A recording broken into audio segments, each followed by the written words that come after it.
नमस्कार, आपण पाहत आहे भांडाफोड न्यूज। एका दमात भ्रष्टाचारी कोमात, सोशल मीडिया, कर्जबाजारी, गुन्हेगारी, सट्टेबाजी, चोरी, मटका, जुगार, दारू, सावकारशाही, न्यायाच्या प्रतीक्षेत प्रशासन। भांडाफोड न्यूज, एका दमात भ्रष्टाचारी कोमात। जयसिंगपूरच्या अजित कोठावळे यांनी भावाच्या आळती येथील घरात गळफास घेऊन केली आत्महत्या।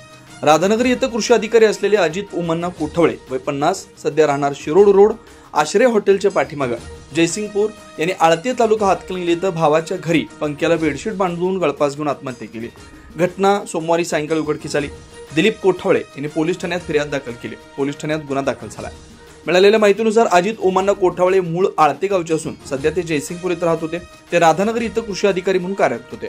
ते नेहमी आजारी असल्याने आजारपणाला कंटाळून त्यांनी सोमवारी सायंकाळी आळती येथील मूळ गावी भाऊ दिलीप कोठावळे यांच्या घरी बेडरूम मध्ये गळफास घेऊन आत्महत्या केल्याचं उघड झालं।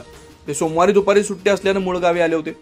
विश्रांती घेतो असं सांगून त्यांनी पहिल्या मजल्यावरती बेडरूम मध्ये आत्महत्या केली। याची फिर्याद दिलीप वामन कोठावळे वय 55 यांनी हातकणंगले पोलिसात दिली। अधिक तपास हातकणंगले पोलीस करतात।